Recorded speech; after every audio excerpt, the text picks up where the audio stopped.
Este es el problema número 53 del libro Mecánica de Materiales de BIR.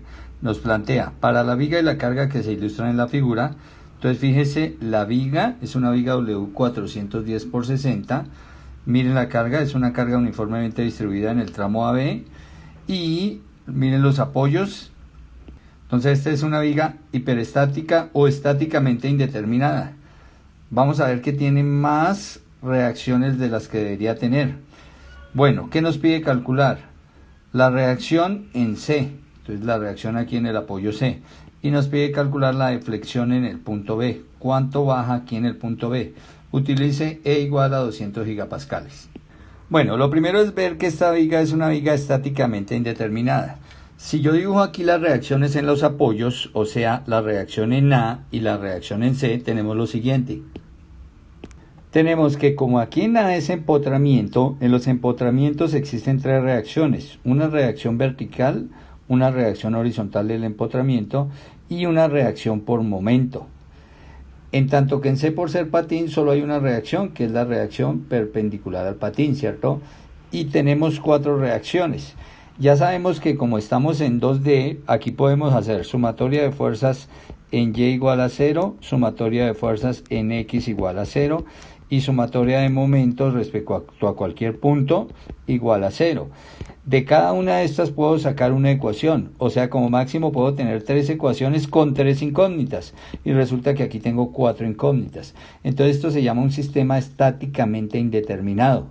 ¿Cómo se solucionan estos sistemas estáticamente indeterminados? Entonces el primer paso es plantear las ecuaciones de estática o las ecuaciones estáticas de equilibrio. Entonces la primera, si yo voy para sumatoria de fuerzas en Y, pues lo primero es sacar la carga equivalente. Recuerden que cuando hay carga distribuida debo sacar la carga equivalente y debo colocarla en el centroide de la sección. La carga equivalente, recuerden que es el área de la figura. Como esto es un rectángulo, el área de un rectángulo es la base. Entonces aquí la base viene a ser toda esta longitud de acá hasta acá, la base del rectángulo, de este rectángulo de carga, o sea 5 metros, entonces aquí 5 metros por la altura. La altura obviamente aquí de la carga. Esta altura de carga son 14 newton metro, entonces aquí por 14 newton sobre metro. Nosotros cancelamos unidades y entonces nos queda que 14 por 5, eso es 70 newton. Kilonewton, perdón, aquí estamos trabajando en kilonewton. Entonces 70 kilonewton quiere decir que voy a quitar toda esta carga y voy a colocar una carga de 70 como equivalente a esta. Bueno, y entonces aquí ya quedó, ¿cierto? Quedamos que toda esta le vamos a cambiar por una de 70 kilonewton, que aquí está. Entonces quité toda la carga distribuida y coloqué una puntual 70 kilonewton en el centroide. Como esto es un rectángulo, ¿cierto? El centroide de un rectángulo pues está en la mitad de su lado, en la mitad de su base. O sea, si esto es 5, está aquí en 2,5. Entonces aquí vamos a decir que esta carga está puesta a una distancia de 2,5 metros respecto al extremo izquierdo. Y ahora sí solucionamos la parte estática hasta donde podamos. Entonces, si hacemos sumatoria de fuerzas en Y igual a 0, ¿cierto? ¿Qué tenemos verticalmente? Entonces verticalmente tengo esta carga de 70 que va bajando y estas dos reacciones, RC y R de A a Y. Entonces la reacción de A sobre la Y más la reacción C, ambas positivas porque van subiendo, menos 70 kilonewton igual a 0. Bueno, de una vez miremos lo siguiente. Resulta que si yo hago sumatoria de fuerzas en X, ¿cierto? Sumatoria de fuerzas en X igual 0, ¿cuántas fuerzas tengo aquí sobre la horizontal? La única fuerza horizontal es RAX. Entonces, como la única es RAX, cierro igualando a 0, o sea que de una vez encuentro que esta reacción vale 0.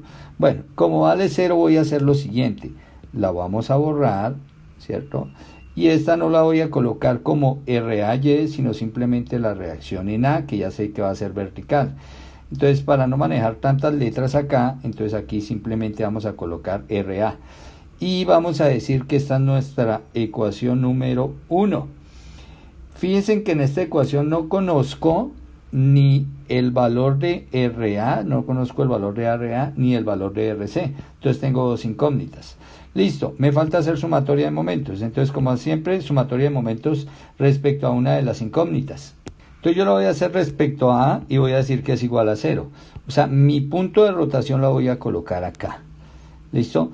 Y entonces, sumatoria de momentos. El primer momento será el momento en A que no lo conozco. Este momento que es la reacción interna acá. Momento en A. Como estoy haciendo sumatoria de momentos, pues obviamente voy a incluir el momento en A.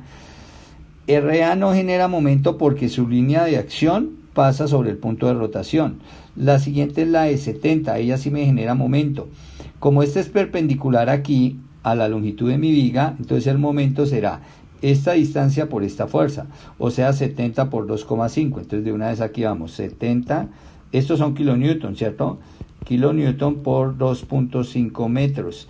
Y el sentido de la rotación, esto rotará de esta manera alrededor de este punto, ¿no? Alrededor del punto A. Rotará en sentido horario, o sea que este momento acá que vamos a colocar es negativo, de acuerdo a la rotación, ¿no? De acuerdo a esta rotación. Aquí a esta rotación, entonces por eso viene aquí este negativo. Bueno, listo. La siguiente rotación respecto al punto A. La siguiente fuerza que encuentro es la reacción en C. Entonces será el valor de la reacción en C por la distancia perpendicular que hay de acá hasta el punto de rotación, pues esa distancia será todo esto, que es la longitud de mi viga y que son 8 metros. Entonces por 8 metros. La carga RC pues no la conozco, la dejo indicada ahí, el valor de la carga RC por esa distancia. Listo. ¿Cómo es el sentido de la rotación? Pues esta fuerza me haría rotar a esa viga respecto a este punto, ¿cierto? Respecto a este punto A, en este sentido. La rotación, si yo la sigo así, es el sentido antihorario, o sea que esa rotación es positiva. Quiere decir que aquí el signo de la rotación es positivo. Bueno, y cierro igualando a 0. Si nos fijamos, pues yo puedo hacer aquí el producto. Puedo hacer este producto y voy a pasar este término al otro lado y ¿qué me va a quedar? Listo, entonces aquí me queda momento en A más 8RC igual a 175. Entonces el producto de estos dos me da 175 negativo, pasa al otro lado positivo, ¿cierto? Y esta será la ecuación número 2. Si nos damos cuenta, pues ¿qué tenemos? Ya tenemos las tres ecuaciones. Hemos hallado solo el valor de RAX. No sé el valor de la reacción en A, reacción en C, momento en A, reacción en C, o sea, miren que tenemos de incógnita la reacción en A, la reacción en C y el momento en A, tres incógnitas. Luego, por eso, ya no se puede solucionar más estáticamente, entonces por eso se llama, o se dice que esto es estáticamente indeterminado. Ahora, para poder hallar esta reacción en C y para poder hallar la deflexión en la viga, voy a trabajar por funciones de singularidad. Entonces, como tenemos la carga, vamos a aplicar funciones de singularidad para empezar desde la carga a llegar a la deflexión y se procede de la siguiente manera. Entonces, como esta es una carga uniformemente distribuida pero de valor constante, fíjese, valor siempre 14, entonces vengo aquí a mi tabla de funciones de singularidad y busco ese tipo de carga, es la carga B, miren, uniformemente distribuida de valor constante. Y aquí está la ecuación de singularidad para este tipo de carga, ¿no? Bueno, las ecuaciones. Pero no es la B, no, es la C, la ecuación aquí está. La ecuación de carga, fíjese, WX, W siempre es la carga, ¿no? WX igual a W0, que es la altura de la carga. Aquí función de singularidad, X menos A, donde A es la distancia del extremo izquierdo a donde comienza la carga, y esto elevado a la 0. Si yo aplico eso a mi función de carga acá, voy a escribir que para esta viga la función de carga es WX igual a valor de carga 14, ¿no? Ya sabemos que está en kilonewton metro. Función de singularidad X menos la distancia desde donde está la carga al extremo izquierdo. Pues la carga empieza en el extremo izquierdo, entonces aquí sería X menos 0. Y esto elevado a la 0. Bueno, pero si yo la dejo así, si dejo mi función de singularidad así, estaría diciendo que esa carga empieza en 0 y que esa carga llega aquí hasta el final de la viga. Aquí, hasta este final de la viga, estaría diciendo que toda esa carga es así. Porque aquí la función de singularidad, ella toma que inicia aquí en 0 y la toma en todo el largo de la viga. Y resulta que eso no es así. Ella no llega hasta el final. Entonces me toca restar este pedazo. Entonces lo que hago es lo siguiente. voy a sumar este valor negativo. Este valor negativo lo que hace es eliminar esta parte. Entonces me va a eliminar esta parte y sencillamente al sumar matemáticamente todo esto hasta acá menos esto, pues me va a quedar esto que es mi carga inicial. Y ahora, esta es una carga también uniformemente distribuida. Obviamente la altura será menos 14, o sea, acá menos 14 kilonewton sobre metro. Y estará actuando en una distancia de 3 metros para eliminar lo que matemáticamente coloqué aquí hasta el fondo. Obviamente tendré aquí que restar menos 14, ¿cierto? Como voy a utilizar la misma función de singularidad, entonces será el valor de la altura de carga, que es menos 14, la función de singularidad x menos el lugar donde comienza esta carga con respecto al extremo izquierdo, comienza a 5. Entonces aquí será x menos 5, esto elevado a la 0. Y esta es la función de singularidad para esta carga. ¿Por qué? Porque esta está completa hasta acá. Y si a toda completa hasta acá le resto esto, pues me queda mi situación inicial de carga, que es solamente esto. Ahora, como ya planteé mi función de singularidad para la carga, entonces sencillamente integro, recordemos que integro, y al integrar la función de carga obtengo la función de cortante. ¿Cómo integro? Recuerde que lo primero es cambiar los signos acá a las funciones de arriba. Estas mismas quedan pero con signos contrarios, o sea que aquí me va a quedar menos 14, factor de x menos 0, bueno, dejémoslo ahí x menos 0, ahora pasa a la 1 y esto sería sobre 1, ¿no? Si yo integrara, pero menos 14 sobre 1 pues sigue siendo menos 14 y el 1 realmente pues aquí no hay necesidad de escribirlo. Listo, la siguiente, entonces aquí pasaría con más, entonces igual 14, x menos 5, en cambio de ser a la 0 ya pasaría a la 1 sobre 1, pero eso nos da 14 y bueno, y ahí queda la 1 también. Me falta adicionar las constantes de integración. Entonces recordemos que las constantes de integración acá son las cargas. Las cargas porque estoy en cortante, las cargas que me producen cortante. Que en este caso será, bueno, RA, ya quedamos que esta era 0, quitémosla de aquí del diagrama, ya quedamos que esta era 0, entonces será directamente RAY, que recuerden que RAY, esta RAY, finalmente terminamos por llamarla RA. Entonces aquí tendré que sumar más RA, ¿listo? Y si seguimos aquí para allá, buscando cargas, pues ya no hay más cargas puntuales por ahí, la única que encontramos es esta, pero está al final de la viga que no entra. Y entonces esta será la función de cortante. Repito, es función de cortante en términos de las funciones de singularidad. Ahora, si yo integro nuevamente esta función, recordemos que ya obtenemos la función de momento. ¿Y la función de momento es qué? Bueno, y entonces aquí está la ecuación de momento. Recuerden que al integrar x menos 0 a la 1, me queda x menos 0 a la 2 sobre 2. Y el 14 sobre 2, pues me da el menos 7. Y aquí nos queda al cuadrado. Igual acá, ¿no? Aquí nos queda al cuadrado y el sobre 2, entonces el 14 sobre 2, aquí el 7. La reacción en A es un valor constante, ¿cierto? Esta reacción en A es un valor constante, que es la que tenemos acá, ¿no? Como es una constante, sale la integral y la integral de dx es x. Y menos el momento en A, que esta es la constante de integración. Este momento de acá. Fíjense en una cosa, fíjense en el signo. Que aquí nosotros tenemos el momento en A y tal como lo hemos dibujado es antihorario, o sea, positivo. Pero fíjense que aquí es positivo, sin embargo nosotros lo colocamos negativo. ¿Por qué lo coloco negativo? Porque realmente esto me dice que es el momento en X menos el momento en A. Igual, pues a todo lo que viene acá. Cuando yo paso esto al otro lado, pues va a cambiar el signo, ¿cierto? Y entonces si aquí lo tengo positivo, pues al pasarlo al otro lado negativo. Entonces por eso es que aquí me queda negativo.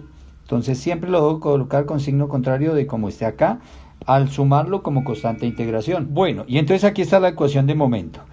Recuerden que al integrar x menos 0 a la 1, me queda x menos 0 a la 2 sobre 2. El 14 sobre 2, pues me da el menos 7. Y aquí nos queda al cuadrado. Igual acá, ¿no? Aquí nos queda al cuadrado y el sobre 2. Entonces el 14 sobre 2, aquí el 7. La reacción en A es un valor constante, ¿cierto? Esta reacción en A es un valor constante, que es la que tenemos acá, ¿no? Como es una constante, sale la integral y la integral de dx es x y menos el momento en a, que esta es la constante de integración, este momento de acá. Fíjense en una cosa, fíjense en el signo, que aquí nosotros tenemos el momento en a y tal como lo hemos dibujado es antihorario, o sea, positivo.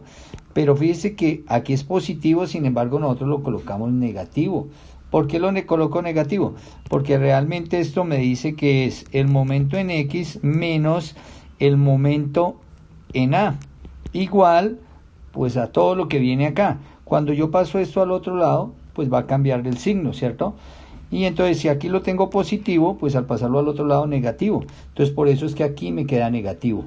Entonces siempre lo debo colocar con signo contrario de como esté acá, al sumarlo como constante de integración. Bueno, ahora escribimos la ecuación elástica de la viga. Recuerde que la ecuación elástica de la viga es que E por I por la segunda derivada de Y respecto de X al cuadrado es igual al momento en X. Donde el momento en X, pues ya lo tenemos, todo esto es el momento en X, o sea que todo esto lo vamos a igualar a esto. Entonces, ¿cómo me queda mi ecuación? Esta es ecuación elástica de la viga, ¿no? Bueno, y ahí está toda mi ecuación, ¿cierto? Toda mi ecuación de momento igualada a E por I por la derivada segunda de Y respecto a X al cuadrado. Ahora, lo que hago es integrar esta ecuación. Entonces recuerde que cuando yo integro me queda E por I por dy de x, ¿no? Porque si integro la segunda derivada, al integrar la segunda derivada, me da la primera derivada. Y recuerde que esta de y de x la puedo dejar así o la puedo cambiar por teta de x, ¿no? Que es la pendiente de la viga, donde esto es igual a, entonces integramos acá, ¿qué me queda? Menos 7, x menos 0, ¿a la qué? A la 3 sobre 3. Y aquí, ¿qué me queda? Más 7, x menos 5, a la 3 sobre 3. Listo, el siguiente término, entonces será más ¿qué?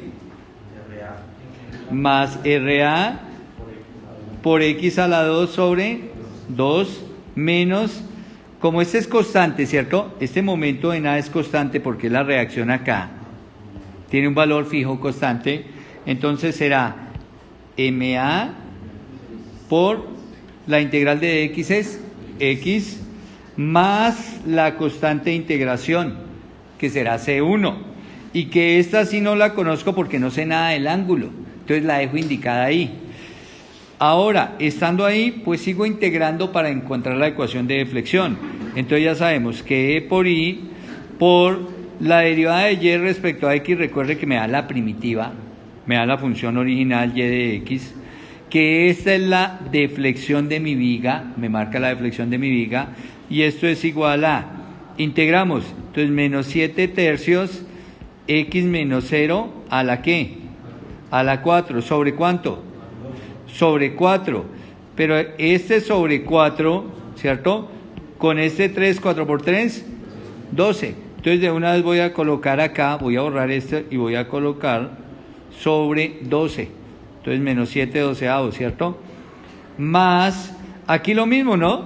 Porque fíjense, aquí vamos con 7 tercios, aquí vamos con 7 tercios, entonces aquí será lo mismo, más 7 doceavos, x menos 5 también a la 4, ¿no? O sea, exactamente lo mismo. Esta integral de esto a la 3 será a la 4 sobre 4 y 4 por 3, 12. Listo. Más que RA por X a la 3 sobre 3 y 3 por 2, 6, ¿cierto?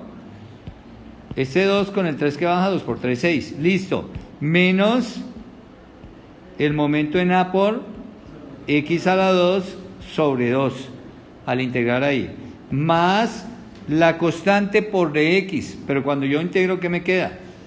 La constante por x, ¿sí o no? C sub 1 por x, más la constante 2 de integración. ¿Listo? Y esta ya es la ecuación de deflexión de mi viga, solo que obviamente me toca determinar la constante 1 y la constante 2. Bueno, ¿cómo se determinan? Para eso debo tener en cuenta las condiciones de frontera.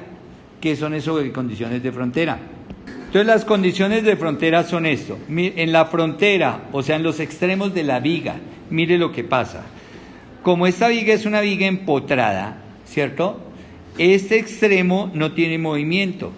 Y al no tener movimiento yo digo, ojo, este es mi sistema de referencia, este es mi eje X. Mi eje X comienza aquí en el extremo izquierdo, ¿cierto? Aquí es 0. Entonces yo digo, en X igual a 0, cuando yo aplique la carga, este punto no va a bajar ni a subir. O sea, este punto no va a tener deflexión, la deflexión es 0, el Y es 0. Pero hay algo adicional. Resulta que mi viga, debido a la carga, se va a curvar así, se va a tender a curvar así. Si yo trazo acá, miren lo que voy a hacer. Resulta que si acá, en este punto, miren, esta línea verde es la curva de la viga. Esta línea verde me la va a describir esta ecuación. Esta ecuación matemática me debe generar esta línea verde. Entonces, cuando yo la modele en un software, cuando yo la lleve a un software matemático y escriba toda esta ecuación, el software me tiene que hacer este dibujo de esta curva verde, que es la curva de la viga, la manera como se curva mi viga. Si a esa curva, yo en este punto, aquí en este punto, fíjense, ahí le trazo la recta tangente a la curva. La recta tangente será esta línea amarilla, ¿sí o no? Y esa recta tangente es la pendiente. Recuerde que la recta tangente es la pendiente y es la derivada, ¿no? Ahora, como esta recta en este punto hace tangencia, pero hace una tangencia horizontal, entonces el valor de esta pendiente aquí es 0. Y entonces a eso, esa es la otra condición de frontera que yo tengo acá, que en X0 la pendiente, la inclinación de la recta tangente a la curva verde es 0. Es la segunda condición de frontera. Y la tercera condición de frontera es esta, que en el otro extremo de la viga, o sea, a 8 metros, ¿cierto? A 8 metros del extremo izquierdo, o sea, en el extremo derecho, el Y va a ser 0, porque mi viga acá, como está el apoyo, ella no va a poder bajar. Entonces se queda ahí, entonces el Y es 0. Esas tres condiciones de frontera son las que me van a permitir calcular estas constantes y calcular la reacción y el momento. ¿Listo? ¿Cómo?